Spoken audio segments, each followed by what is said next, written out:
Hi guys, आप देख रहे हैं रोस्टेड रिव्यूज और आज हम आ गए हैं ऑन पब्लिक डिमांड 1-2 का 4 मूवी का रिव्यू लेकर। इसमें नजर आए थे बॉलीवुड के बड़े वाले एक्टर्स जो कि आजकल पान मसाला बेच रहे हैं और इनके अगेंस्ट हो रहे हैं केसेस।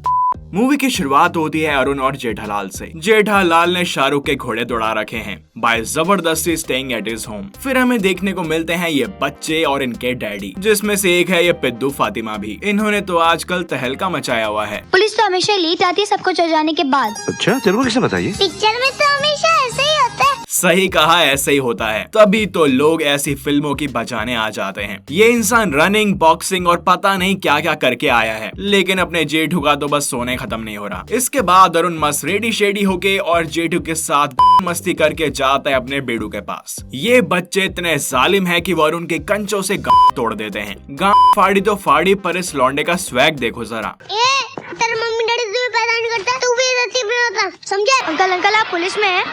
हाँ बेटे। क्या हालत कर दी है देश की। लो, इस लौंडे ने भी इसकी बजा डाली। कुछ तो शर्म कर ले भाई, हर आता जाता बच्चा तेरी लेके जा रहा है। फिर इस फिल्म में एंट्री होती है हमारी कैसेट वाली छोरी की, जो कि अपने हीरो के पीछे नहा धोकर पड़ जाती है।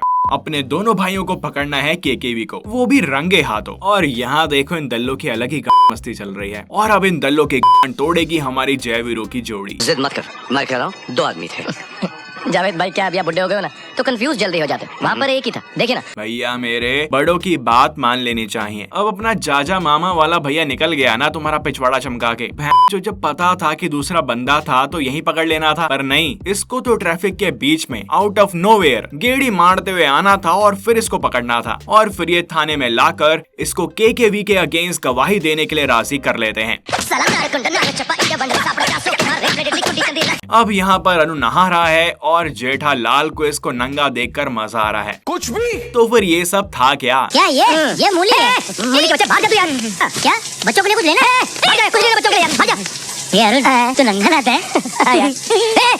अभी अरुण जाता है बेडू के यहाँ, जहाँ ये बच्चे साक्षात शैतान का रूप हैं। ये अपने भाई के ऊपर खुजली वाला पाउडर डाल देते हैं। मैं स्कूल से खुजली पाउडर लाई हूँ। भाई कौन सा स्कूल है ये? जानना है इस बच्चे को, हरामी कहीं का। फिसल जाने का दिन है, फिसल जाने का दिन है। इस गाने के बाद इनको पता चलता है कि केकेवी एक ड्रग डील करने वाला है, जहां वो खुद भी होगा। ये सुनकर मुझे लगा कि कोई जोरदार विलेन आने वाला है, जो कि यहाँ पर स्नेक बाइट के नशे भी कर रहा है। पर इसके आते ये पुलिस वाले इसकी पुंगी बजा देते हैं। बॉलीवुड के इतिहास में ये पहला ऐसा विलेन होगा जिसकी एंट्री होने के 1 मिनट के अंदर ही हीरोज ने इसकी गांठ खोल दी हो।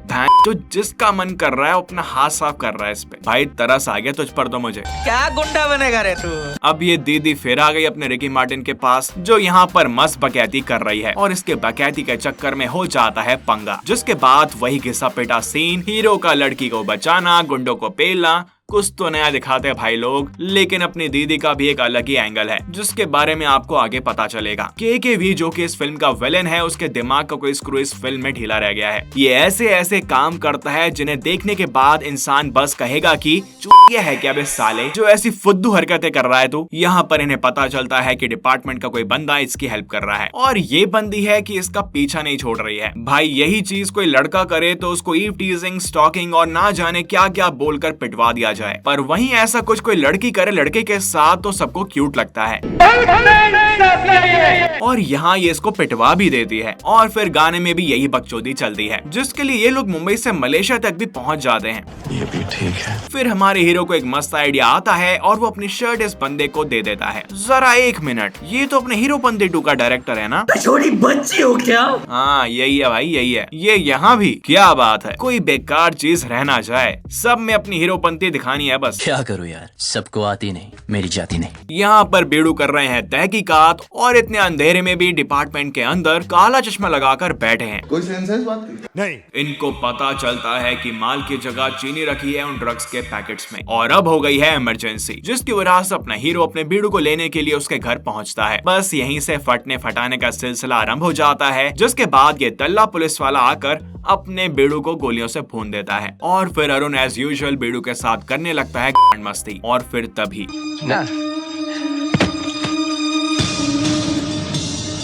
और जैसे इसको पता चलता है कि उसका जावेद भाई टपक गया है, इसके चेहरे पर 1 2 का 4 नहीं बल्कि 6 और 6 12 बज जाते हैं। जिसके बाद अरुण जावेद के बच्चों को संभालने के लिए जेठा के साथ चला जाता है उनके घर पर। यहाँ पर अरुण को ही बीड़ू की मौत का जिम्मेदार समझ रहे हैं। अरुण को झटका तब लगता है जब पुलिस कमिश्नर कहता है कि जावेद अपने बच्चे रूपी जायदाद उसके नाम करके गया है और अब से उन बच्चों की जिम्मेदारी तुम्हारे कंधों पर है।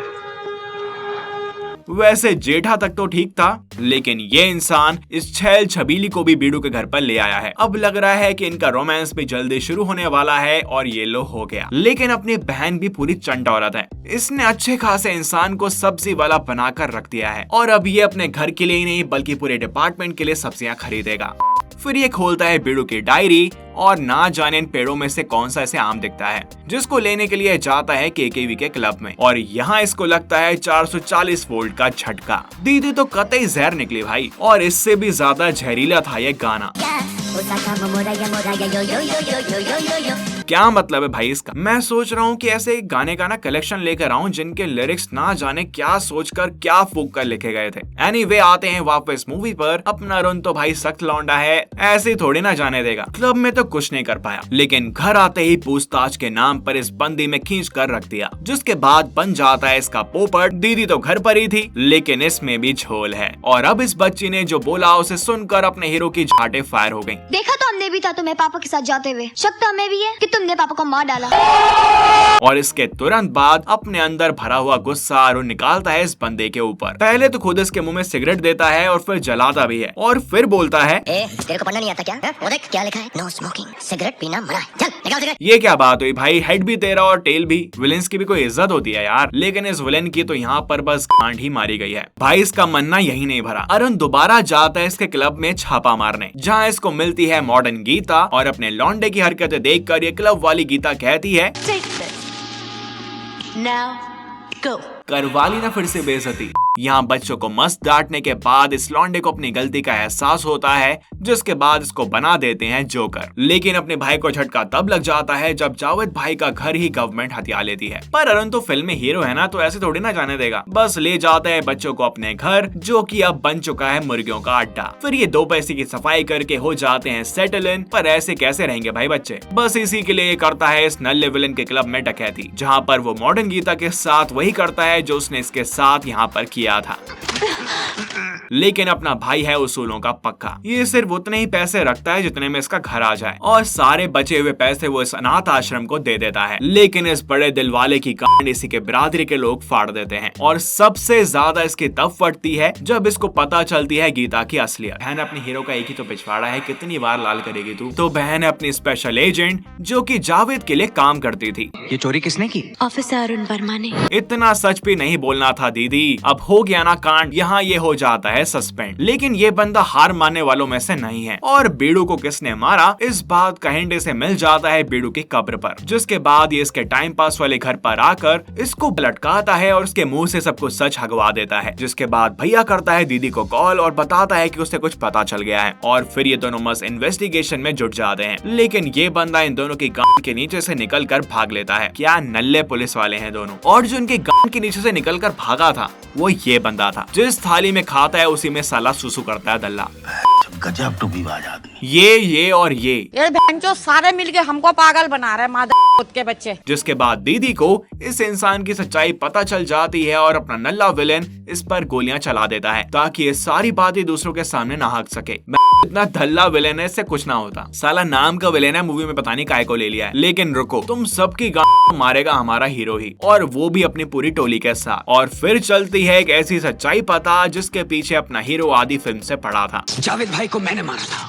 हाँ, ये आदमी बहुत बड़े वाला चोद है। उस टाइम तो सबसे ज्यादा रो रहा था जब इसके सामने बीड़ू की बॉडी को लेकर आए थे। लेकिन अब देखो इसे, रुक गए, तेरी गांड तो तय है भाई। लोग, पैसा बड़ी ही कुत्ती चीज होती है, चाहे अपना हीरो हो या फिर ये 2 पैसे का विलेन, कोई भी इसके चंगुल से नहीं बच पाता। मुझे ये मूवी पर्सनली काफी फुद्दू लगी, और भी कई बेहतर तरीके से बना सकते थे, बट सैडली ये इस प्लॉट को सही से यूटिलाइज ही नहीं कर पाए। किसी की भी परफॉर्मेंस ने इम्प्रेस नहीं किया, और ना ही इसमें कुछ ऐसा है जिसे आप याद रखोगे। Total waste. तो भाई लोग, ये था 1 2 का 4 का रोज अनबॉस्टेड रिव्यू। आपका इस फिल्म को लेकर क्या सोचना है हमें कमेंट्स में जरूर बताना। और नेक्स्ट हम कौन सी मूवीज का रिव्यू करें, आप इसके सजेशंस भी हमें कमेंट्स में शेयर कर सकते हैं। बाकी चैनल को सब्सक्राइब कर लेना और ये घंटा भी बजा देना, पैसा नहीं लगता इसका। एक बात सालों के पेट में नहीं रहती, हक देते हैं साले, हक देते हैं।